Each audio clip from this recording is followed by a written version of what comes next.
I love Kenya so much. Happy Valentine's, Kenya. Will you be my Valentine? It's the first time Eric is smiling about Valentine's. Huh? Do not let him fool you. At the very beginning, there was a slight exasperation while Mario and I were talking about, money bouquets and everything, cash bouquets. He was just resigned. He was just like, why are we doing this? Maybe spend it drama, that's why. But we thank you very much for keeping it locked. This is Fixing the Nation, one conversation at a time. We've been here since 6 a.m. We are on until 10 a.m. every weekday morning. Earlier, we were having an expert conversation with our audience on Raila's candidature and Kenya's candidature for the AU Commission chairperson position. That audience is still there, so thank you. Keep it locked. Our next conversation is around, what we call what? Love. Yeah. Fixing love, fixing dating, and the trends that we see in love and dating. Before we introduce our next guest, let's first of all hear what we are tracking in the news as well. Right. Well, let's do that as we track it. So our next guest is a broadcaster, Julia Gaitho. Right. Jules. Jules. Eric Latif has called me a broadcaster on the record. Oh, yes. yeah. Let it be known. Yes. Let it be known. Yes. Join us. I know her from the broadcasting side. This is true. You guys worked together. We did. What about Capiro? We worked together. We as worked well. together. Yeah. Right. Yeah. Gosh, am I the odd We one worked out? together. We did. Let's make it up. Let's fake it till you make it. We're working together now, and that's what matters. Yes. It's so good to have you in studio, Jules. We'll get into a weirdest quote of the day with Janet in just a minute. But there's also good news about a Hugfest going on. Have you heard of the Hugfest? I have not. So there's a Hugfest going on, courtesy of NMG's George Achoka, who is, of course, our colleague here, and he works at the digital desk, and he's trying to break the Guinness World Book of Records for 15,000 hugs in 24 hours. Repeat that? 15,000 hugs. Do we In know how many he's done 24. so far? Because he started at 7 a.m. 6 a.m. Right. I would love, actually, we'll get to, in about half an hour, we'll hear from him on ground and see how many he's done. But 15,000 in 24 hours is ridiculous, and it's for free. So if you need a hug, he's of course at the Hilton Park, which is where Hilton Hotel used to be in the Nairobi CBD. You can make your way there if you need a hug, or if you just want to help him break this record. There's rules for the hugs. I can't remember all of them, but all I know is his hands must. Yeah, that's there must be an embrace. There must be an embrace. That's it.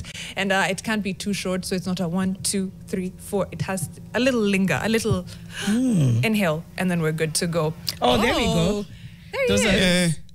So who's this? Wait, this is George. But there the line is hugger. moving. The line is He's moving. the Oh,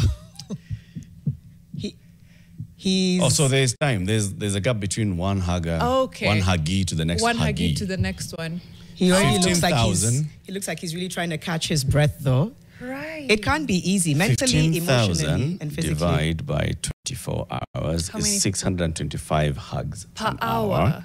Divide by 60. Did I I do love that times? it's bros coming for hugs so far. It's the bros coming in for a hug. 625 hugs. 10 hugs per- a minute. That's not what he's doing. That's not what he's doing. He's probably pacing himself. There must be rules to it. Right. Jules, what do you think See, about smile, a Buana. hug fest? You should Can't be hear. smiling. Yeah, that's the same thing I was thinking. I hope, is he okay? He's tired. He's Does been he Need doing a a glass hug? of water. Does he need a hug? Right. Yeah, but I he does. love it. I love it. I just hope Does that count? he has something to how So let's will he count. take care of himself Yeah. after. 3, 4, 5, 6. Because it must be 7, overwhelming to some extent. 11, You're carrying a lot of emotion, right? What did he say the intention is? To spread a little love. And to break a record. to break a I think record it's a as well. combination of the two. He's getting into that Guinness. What's it called? Is it Guinness? Guinness Book of World Records. Is it Guinness Book of World Records? Or I call it Guinness Book World Book of Records. It's Guinness Book of World. Yeah. Guinness World of Book Records. That one. As long as there's a Kuna record Guinness, book, na kuna kuna Guinness. na Yeah, kuna that's, book. that's All right. it. Well, All wish right. him, George, all the best. Okay. We'll see if we'll be able to get to speak to him and hear him and also speak to some of the people who are on the queue to offer a hug, right? To offer a hug and see, ni nini hii unafanya, si ndio? Right. Jules, Hey, karibu sana. asante sana, Eric. Our girl Jano here. She's a good girl, Jano. Okay? Good girl, Jano is very good with words, and especially words that have been spoken. Not hers. Somebody else's words. I'm good at other people's words. Not her own spoken words, other people's. So she's giving us a quote today, said by some famous person in some big country. And those words are really relevant. So just listen to the hints. Let's see if you can try and figure out who said it. Hints to the word. This Jules is already like, well. Okay. I love that we get so many varied reactions from our guests, all very valid as well. They're just like, I'm sorry, what's happening? No, I'm a lover of quotes. And so, yeah, we do this thing called Who Said That, where we give a little hint of the person who said it and then say the quote and see if we get it. I know today just feels like I really went off decades back because I've been doing a lot of Pan-African leaders. This is somebody who was, I can see it's either the 26th or 28th president of the US. I'll say 26th. So think the early 1900s. Think, what's an easy, I'm trying to think of the pronunciation of the last few letters. It rhymes with something that we wear around our waist. I'm going to say the quote. Think of something that we wear around our waist to tighten things up. Shanga. Do what you can. Do what you can with what you have where you are. Who said that? Theodore Roosevelt. Wow. Okay, Jules. Jules is like, I heard you guys in the last hour. I heard you. I didn't. You didn't. I didn't. You're just a sharp lady. She said one touch, let's go. You're really a one touch. Yeah. And that's a really beautiful quote. Right? It is. Yeah. What do you take from it and how do you apply it yourself? Stop just chasing and realize that where you're at in your life right now, what you need for the thing that you want is accessible, but you just probably are not seeing it because you have already created a narrative in your head that for that I need this. But you can't be given a desire by the great creator and not given the tools that you need to achieve them. So where you're at, if you're like, I want a new car, just know that the process of that thing coming into fruition, whatever you need for it right now is available. That's very powerful. Hey. I think something, I know, Jules, the gems just keep dropping. I'm that babe. You're that babe. Oh gosh. And you know, you're here because it's Valentine's Day. Clearly, you're on theme. Mariam, Eric, and I decided to disrupt Kidogo. Right. to not like, get into it. But now I'm like, should I have even just like a red sock? Just a hint. You know, a red lip. What does Valentine's Day mean for you? You know, I knew I would get this reaction with the red dress and the red lipstick. And I almost talked myself out of wearing a red dress. But the thing is, I remembered why I loved being the person who wears a red dress or buys red roses on Valentine's Day. Because when we were in primary school, there's a teacher who... I think Valentine's, for some reason, always used to fall on the day we were going for swimming. And then on the way to the swimming place, the teacher would always tell us, look outside and point out who's wearing red. Oh. You know? And I used to think it was such a fun activity, where some people are like, oh, she's wearing red because it's Valentine's Day. I'm like, she's wearing red because it's Valentine's Day. So for me, I love it. I love the idea of celebrating love. Yeah. I know there's people who are just like, why do I have I love you every day. Why do I need to celebrate it on day? I mean, but even your birthday, you don't say I'm alive every day, so why should I celebrate my birthday? Have a special day to do corny stuff and enjoy it. And enjoy. Yeah. I love that. Right? Yeah. Would you consider yourself a certified lover girl? What does that mean? A certified lover girl. Oh, okay. Yeah. Drake. Okay, what does that mean? Just someone who loves love. Yes. Absolutely.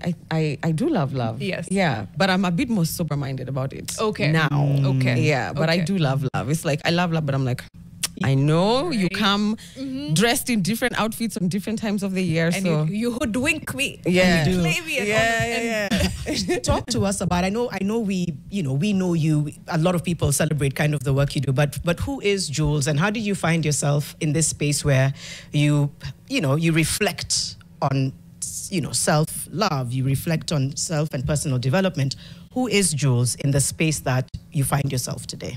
In this space where I'm called to talk about a take on modern love, I guess fixing dating, it kind of just happened. I didn't go into this space with that intention.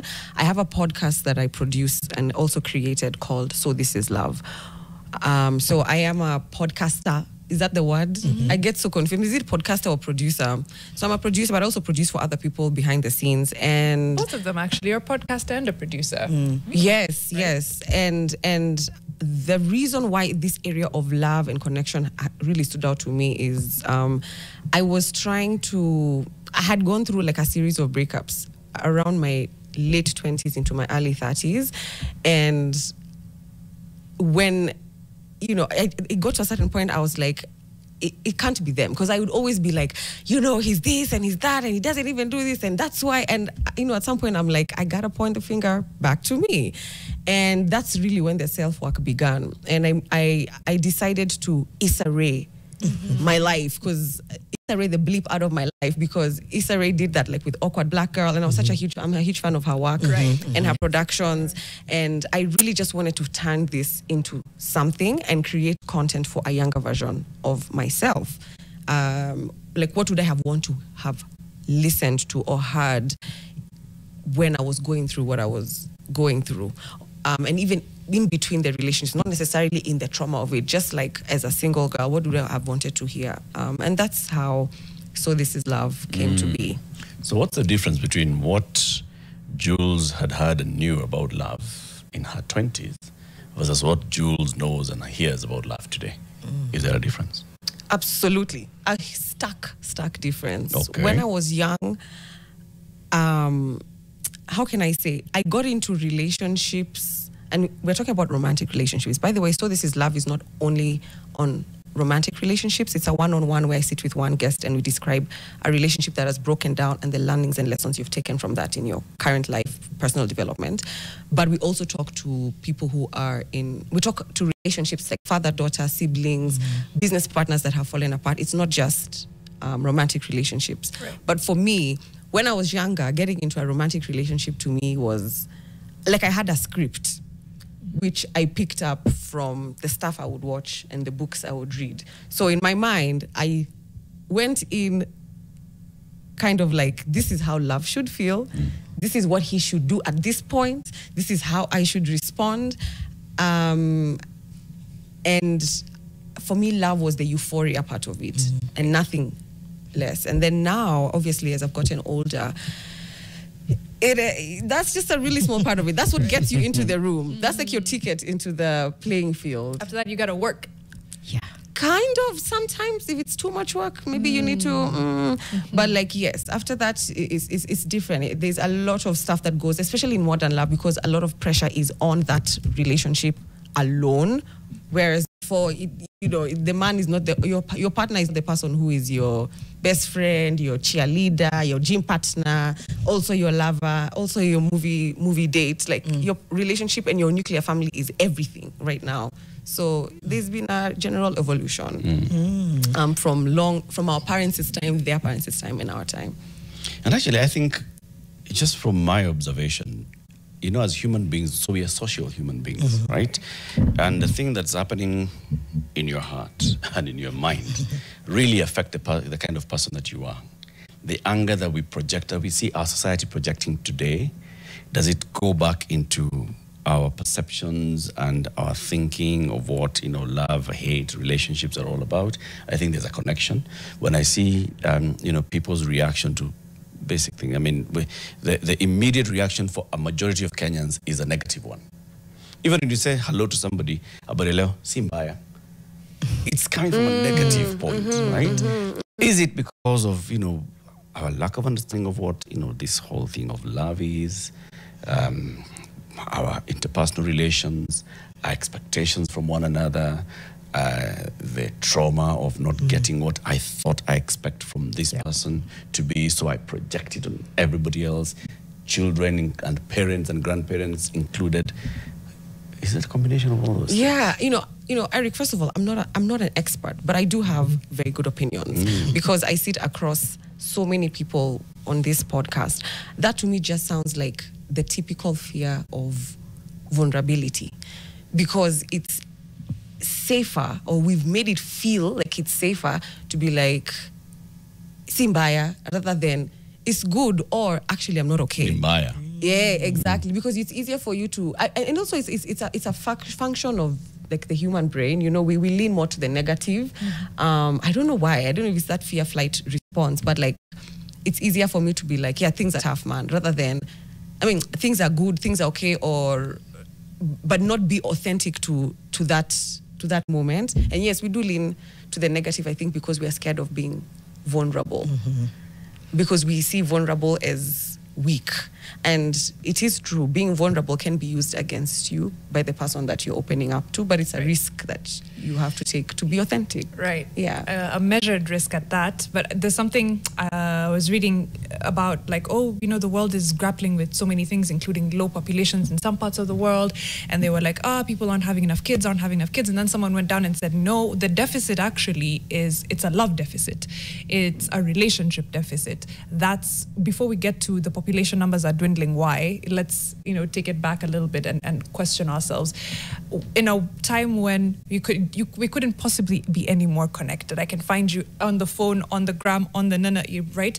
We are somehow less and less either loving towards one another or kind towards one another. Are we living in a love deficit? And is it just a function of tech, or is it a function of just the human, psyche? That's just where we are as a people. Or is it a combination of all those things?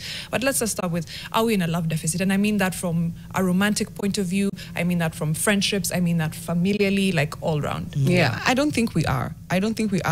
And it's because when you say that we're at a love deficit because, populations are getting lower, is it to say that in those times there was love and romance and that's why people were having procreating? Yeah. No, there's been a very, very clear evolution of love, or evolution of relationships, evolution of marriage, because most children, I would assume, would be conceived in that contract.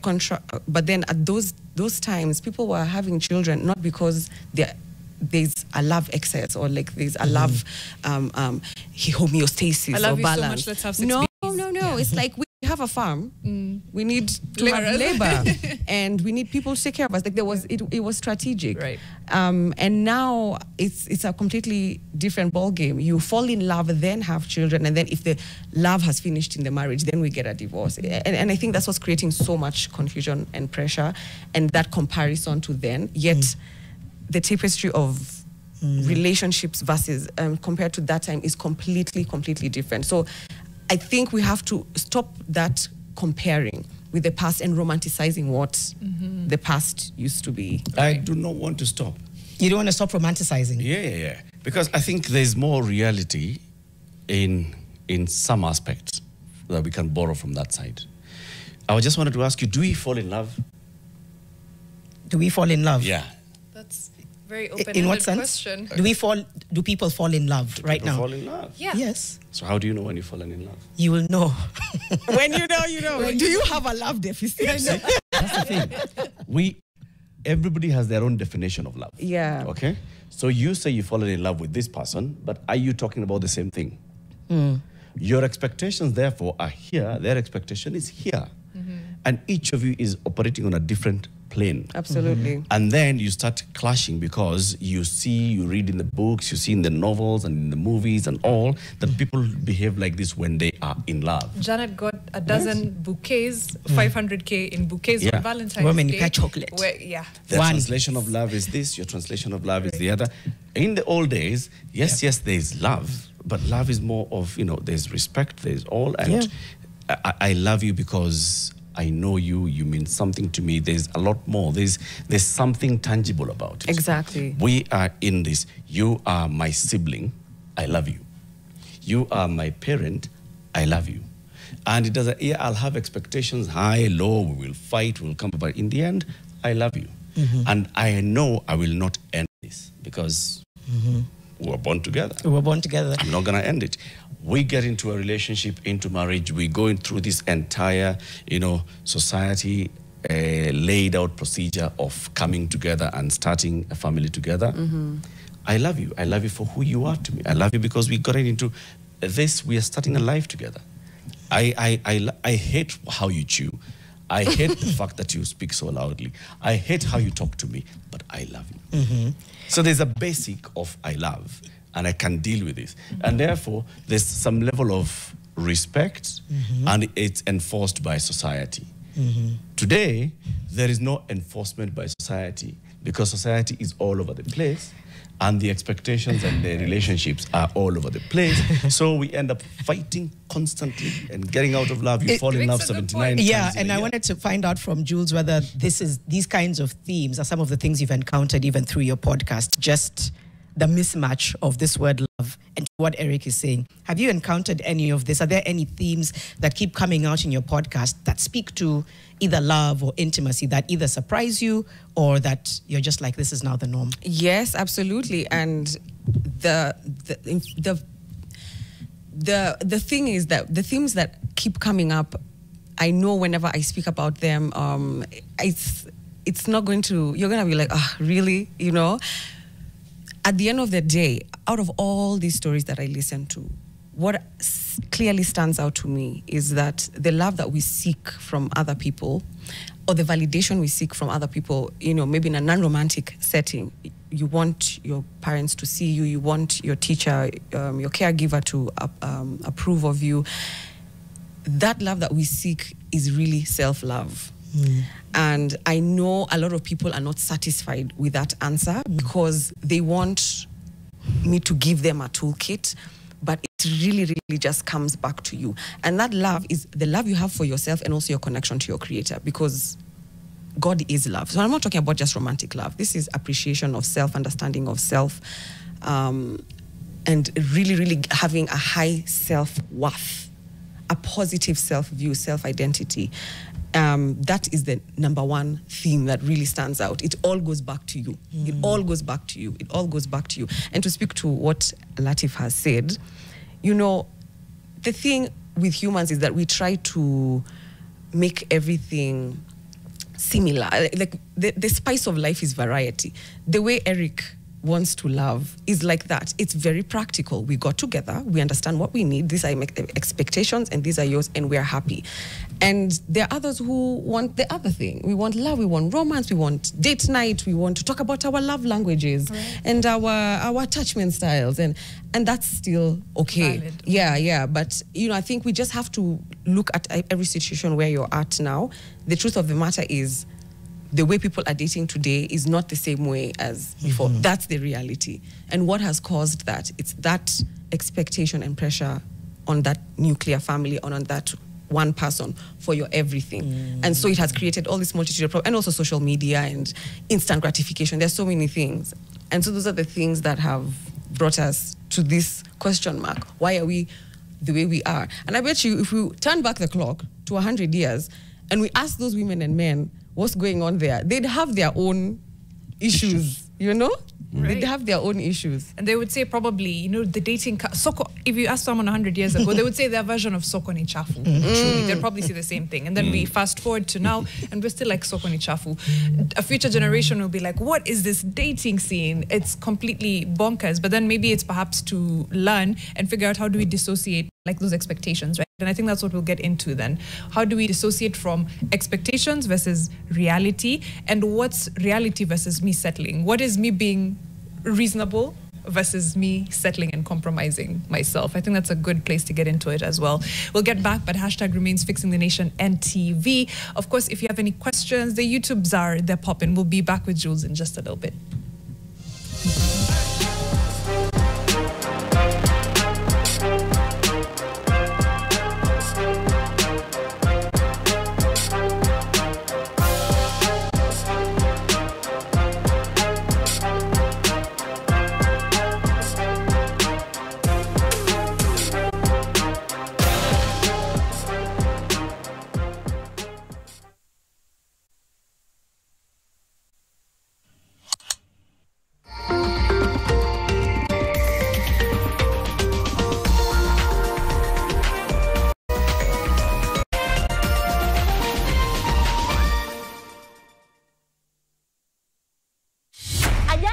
Hodi huondoka pasi kwa heri. Basi naipiga hodi. Hodi hodi ya akeri. Na kwa kuwa mgeni hawezi kuona mwezi, niko hapa kuipiga kazi.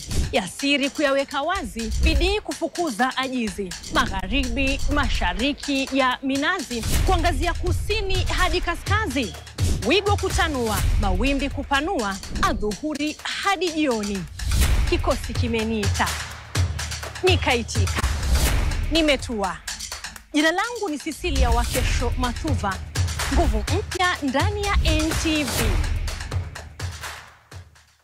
Pata taarifa Teke Teke na e-paper. Stay in the know on the go. Getting the full story bilangori. To sign up, choose your preferred subscription. Use the promo code SUBZ22 to get 20% off and pay. Get your favorite newspaper and enjoy the truth anywhere, anytime. For inquiries, email epaper@ke.nationmedia.com or call 0790 111 111. Subscribe today and get your tarifa Teke Teke. He will come and save you. He will come and save you. Say to the weary one, your God will surely come. He will come and save. There is nothing that God has to give that is giving to us some other way. It's through Christ. It's through Christ. Have you given your life to Christ? Have you yielded to Him? Have you accepted Him as Lord and Savior of your life? Friends, that's where we begin. No wall you won't kick down, lie you won't tear down, coming after me. No shadow.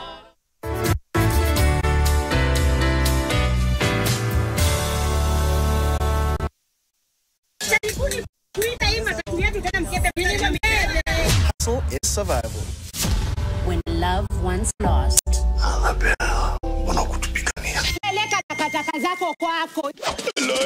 Catch these exciting shows only on Maisha Magic Plus on DSTV channel 163 and GoTV channel 3.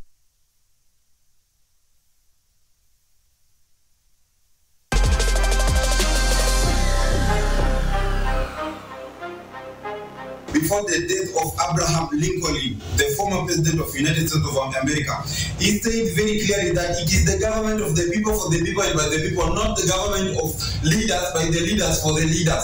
Ruto, the suit that Ruto is having today is a taxman. They watch what if Kenyans decide not to pay taxes. Where will they go? In fact, the politicians will be the most poor people if Kenyans decide not to pay taxes. So I want to tell those leaders, before we impeach you 2027 on the ballot, please try to work for people. Thank you, NTV. I love you. Hello there, this is Mako Abdebrahim speaking from Nakuru. Fixing the nation involves consistently holding leaders accountable and having in place well-established system that ensures severe repercussions for political leaders that violate the constitution and demean the people of Kenya.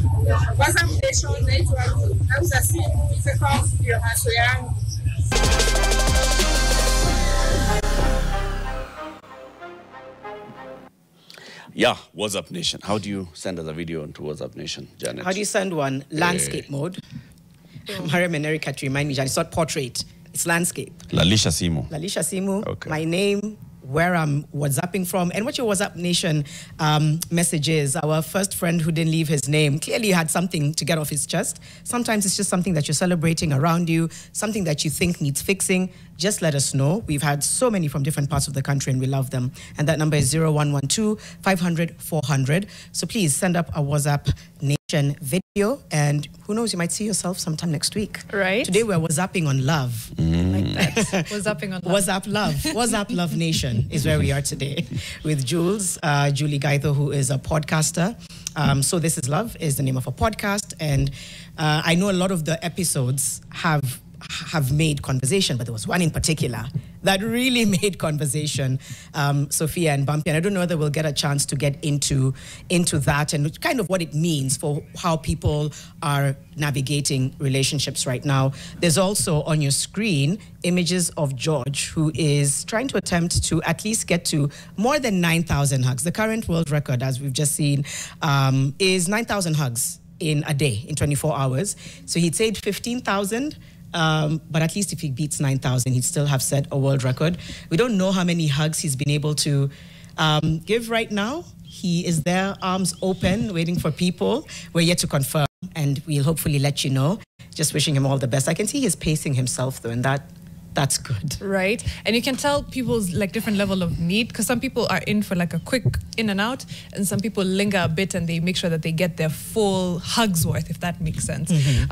That's so if you do need a hug, he's at the Hilton Hotel, formerly the Hilton Hotel. Now it's called the Hilton Arcade at the CBD in Nairobi. So you can stop by and give George Achoka a hug, help him break a world record as well. Can I ask a couple of questions? Yes. Eric? Yes, Eric, please ask. I hope he has the way he's asked so politely, he's up to no good. Did you say a Dio plan? Yeah. Sorry? A what? A Dio plan. 24 hours Is a standing lot. there. You're and right. then just You're right.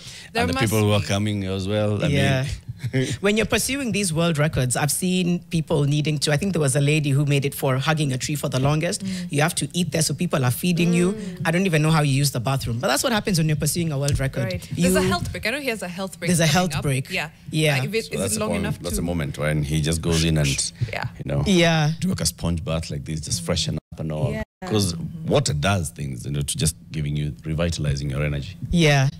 And we're now talking a little bit about fixing love, quote unquote. But just before the break, I know that Eric was talking about just how people, I think he said people don't choose love.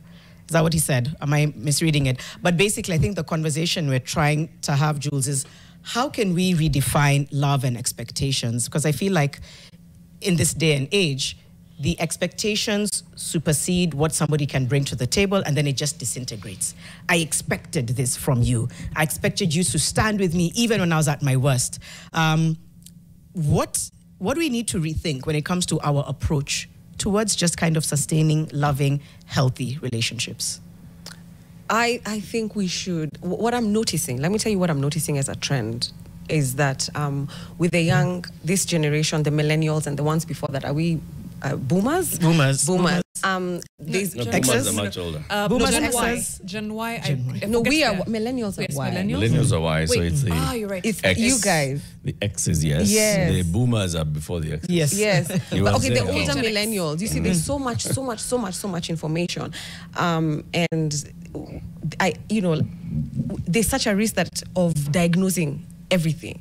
Like, oh, you're not doing this because you don't understand my attachment style. Oh, you're not doing this because you're an avoidant. Oh, you're not doing this because you don't want to listen to my love language. And I think like it's good to have this information, but then we shouldn't self-diagnose like a lot of these things based off the things we read online, one post, and then you're like, oh, the reason my relationship is like this is because of this. Some of this information it's a double-edged sword, and so you come into a situation where you're just over analyzing little things instead of just exhale and understand you're dealing with a completely different personality, And what we were talking about was can you choose to fall in love?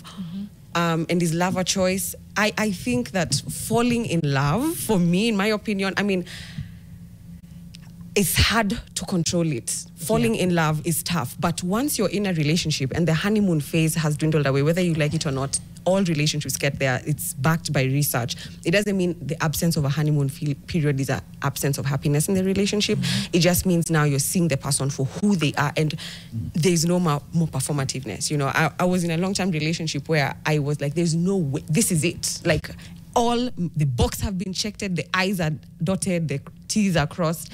And at some point, it gets to a place and you're like, can I live with this for the rest of my life? These are things that you were not seeing. And this was like a year and a half in, almost 2 years. So we had a really long honeymoon period. And that's the point where love is a choice, where you have to choose this person and you're deciding that this is the person I'm waking up to. You're deciding to let go of the conflict. Not everything has to be addressed. Not everything has to be psychoanalyzed. What does this really mean? Do you really love me? Just kind of let go a little bit and let it run its course.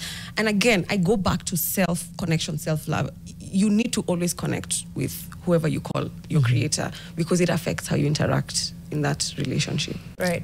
Have we lost a little patience? A little... Latif is like, we have. A little patience and tenacity, quote unquote, as far as love matters are concerned. Because I try to sometimes strike the balance between we know better, we know more, so we do better, right? So when people talk about divorce rates getting super high, I'm like, that's not necessarily a bad thing, because maybe people were just unhappy and they couldn't leave.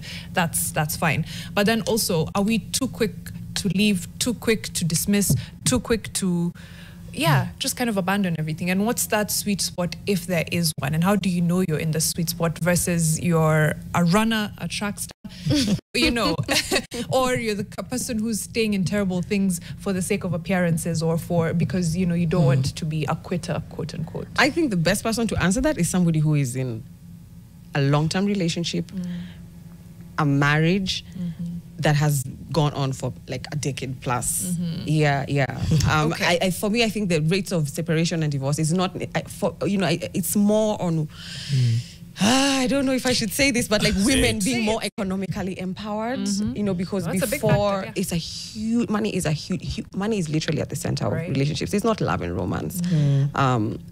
So once a woman kind of like can stand on her own, this is just what I'm noticing.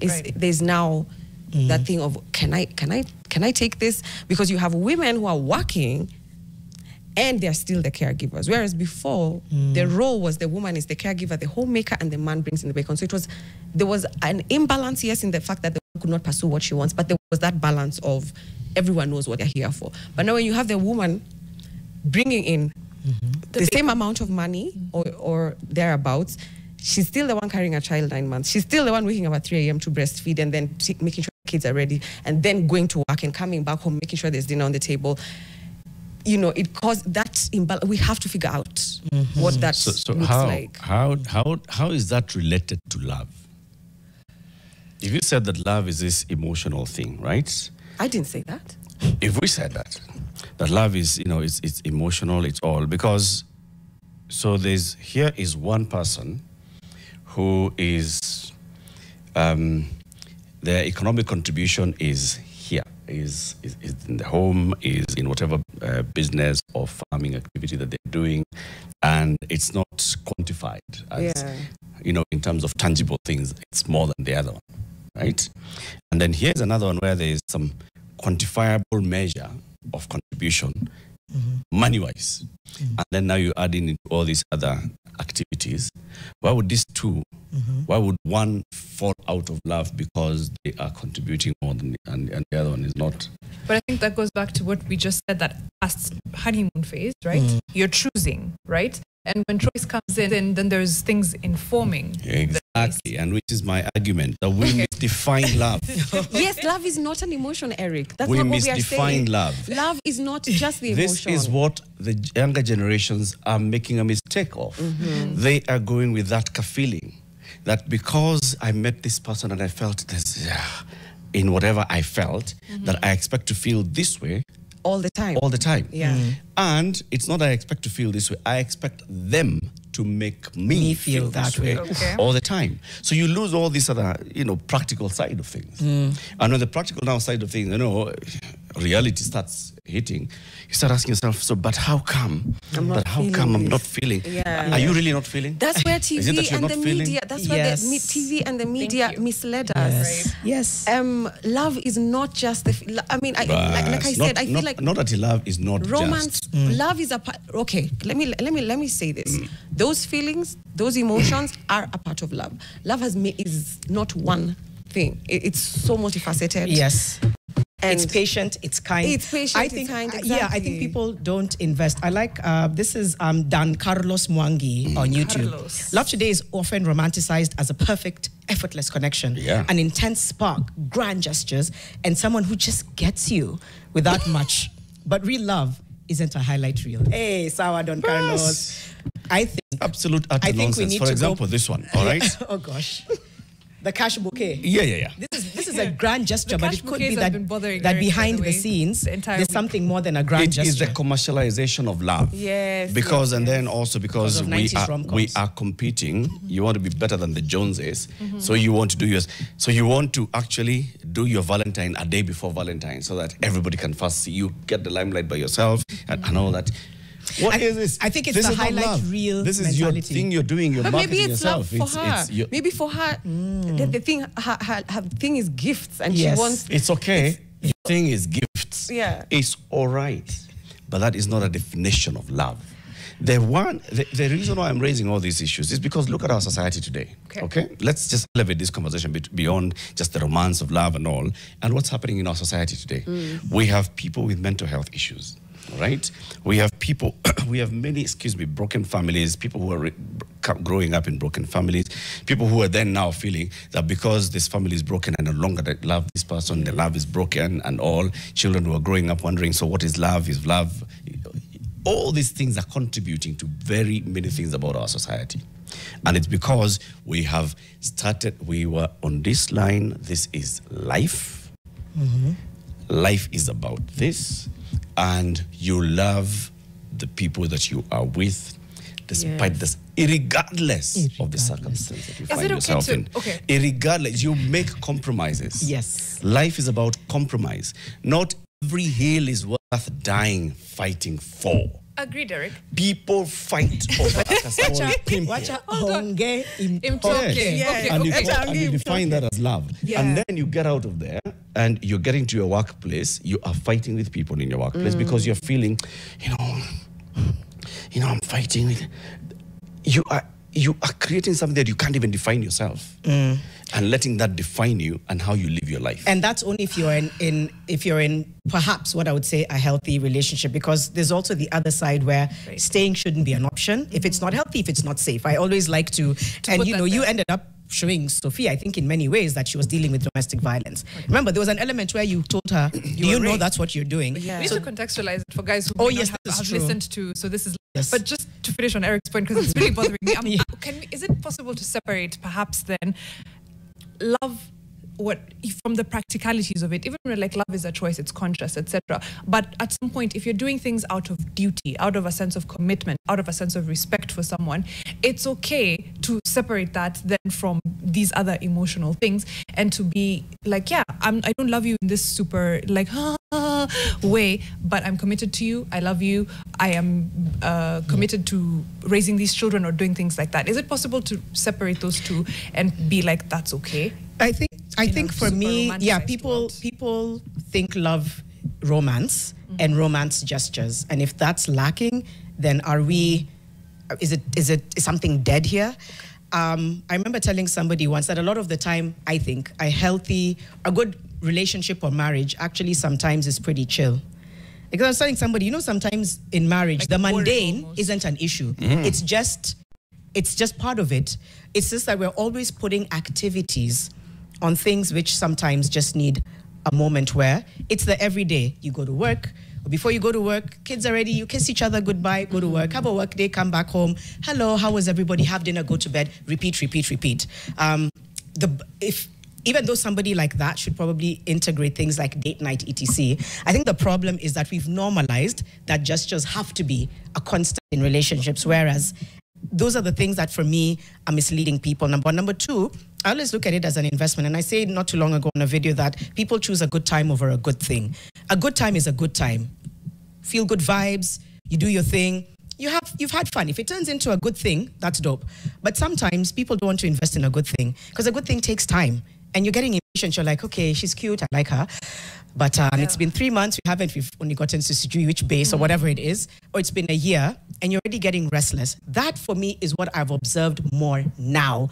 I think, for me, that's a very big issue, is that when things are slow, you think they're boring and you think the spark is dead. You're not seeing it as your relationship is actually solidifying and settling. I think that the way she said microwave, things always have to happen all the time. I'm hoping a lot more people, not just young, I don't want to just say young people, but I think from the trends that we're seeing, there has to be space and room to say there's something beautiful in investing and waiting and giving things time. Absolutely. But the media doesn't sell that. They don't sell that. And I think we should also borrow a leaf from the arranged marriages, because if we're looking at the stats alone, they say that the success rate of love marriages, which are the ones that we are doing, used to, quote unquote, we're used to, and then there's arranged marriages which are still happening in modern day with this generation. You have Gen Zs getting their parents, like from the Indian communities, and those relationships tend to last long. Those marriages are, according to research, are lasting longer, and they don't go in with love. You meet today. I know the difference now is that you don't meet on the wedding day. You do meet before, and you can tell your parents, yes No, or I no, don't want but you to. don't have like a dating phase of like 2 years moving in together, figuring things out, and then deciding to marry. Your parents, because they know you, know your nature, they know your temperament, they match you with this kind of person, and from that point you choose. Love comes after. First, it's the you know, I don't want to say the sanctity of marriage because it's a different group of people, but yes, that's what's valued, the sanctity of marriage. And for me, I'd like to replace the word love with connection. That's what we are really looking for. It's like the romance part, I think, is very important. I don't want us to dismiss it, to dismiss and it. discount it. For me, anyway, I love the idea of falling in love, but I'm also sober enough to know that this too shall pass. Okay. Yeah. You want to talk about, you've talked a lot about personal development. Right. How does that tie into this broader conversation, Jules? And how do we need to integrate that to kind of shift the way we're doing things in society around love and dating? The self too, because we're trying to see what's happening in society that's shifting in a way that's unhealthy. How do we rein that back in by looking at the self and then looking outside? Okay, so I feel like at the end of the day, like I said, it always goes back to self-love. And what is that? You know, self-love and self-care. Maybe I can talk about it from that angle, because the same way we are commercializing love, as Erica said, there's also been self-care is such a buzzword nowadays. So we think that self-care is like the spa or like a grooming day, which is again a part of it, but that should not be the focus. And I know when I started doing this self-love stuff, I mean self-care stuff, I when I was doing the spas and I'm taking time and I'm doing this, it was just not fulfilling me. And I was like, so what is this self-care and why is it so important? And I saw how much it's tied to self-love. And what self-care really is you have to, what you do is that you identify, because self-care means spa to you, but different to Eric. Eric doesn't need to go get his nails done and a massage to feel like he has taken care of self. How you address it is by looking at the things in your life. When they are off balance, then you are not okay. So, for example, for me, sleep. If it's off balance, I'm not okay. I'm grumpy in the morning. I'm eating sugar and fried foods all day. I'm not meeting my obligations, and my creativity is foggy. Another one for me is connection. Having connection with people. It doesn't have to be romantic. Romantic would be great, but if you know anything about falling in love and meeting the right person, even that person who is the healthy relationship, that love is not enough to slay your demons. You still have to deal with yourself. At a certain point, it gets to, the love will finish, and then now you're back to, oh gosh, look at my stuff. Another thing for me is movement, exercise, getting those natural endorphins, having quiet time alone away from everybody, and my phone habits. Doom scrolling for me, messes for me. So those things, when they are off balance, those are my self-care, whatever. And then now the spying and the nails can come after that. You understand? So that's, if you want to define what self-love means to you, ask yourself, what are those things in my life when they're off balance? I'm thrown off. My pain points. You're thrown off. Yeah. I'm not okay. I'm not okay, and then I need to interrogate if we don't And like those things, now you guard them. So if somebody is telling you, please, let's have dinner at 8, and you know you need to be asleep by 9:30, so you can have 8 hours of sleep and do exercise in the morning and go to job. Just say, I can't do it unless we're doing dinner at 6:30, not today, maybe on Friday. I think self-care informs boundaries. Right. Boundaries then informs who and what you're able to let in. Because when boundaries are breached, which we're very good at, I don't know who I mean by we. I'm trying to think, do I mean we Africans, we women? But when those are breached, you can tell a boundary has been crossed. But then we kind of like become subservient to the boundary because we're like, we're not supposed to rock the boat.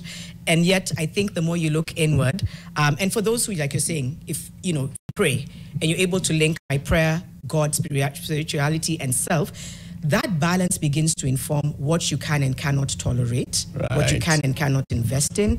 I think it's all kind of connected. And then you're able to be like, okay, a relationship for me, love is pragmatic, love is kind, it's patient. We're not patient, guys. We're not patient.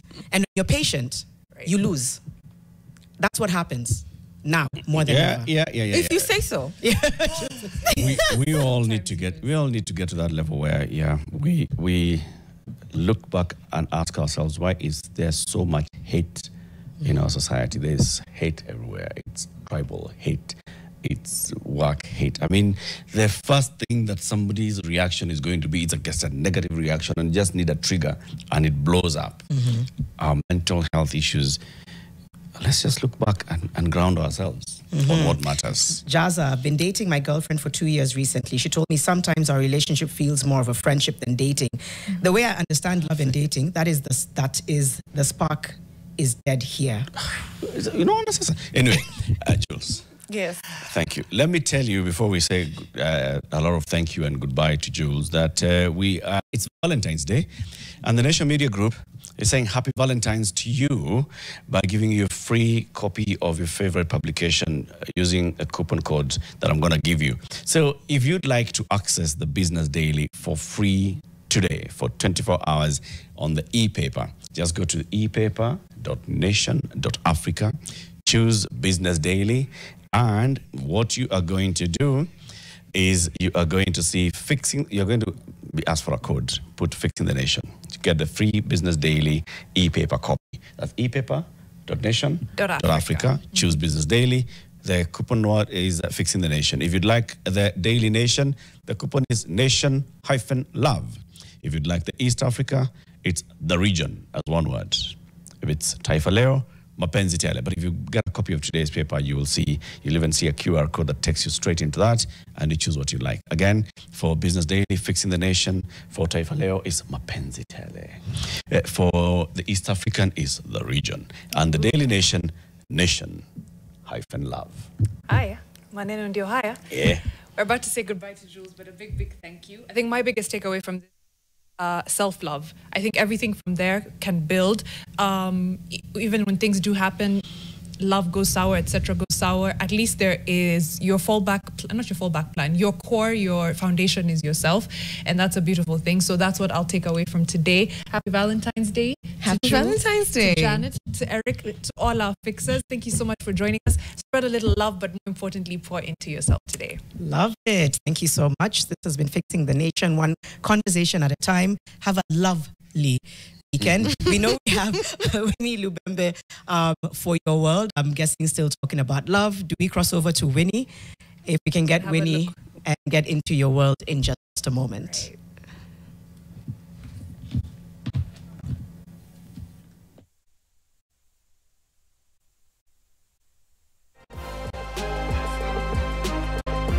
So good morning, fixers. It's good to see you. I can see Jules in the Valentine spirit. Janet, the three of you need to talk like a nyumbani. But it's so good to see you this morning. And yes, you are right. We'll be focusing on love and still on the Valentine reflection. But now we'll take a special emphasis on self-love and what exactly that looks like and its impact on us selecting the right partner for us.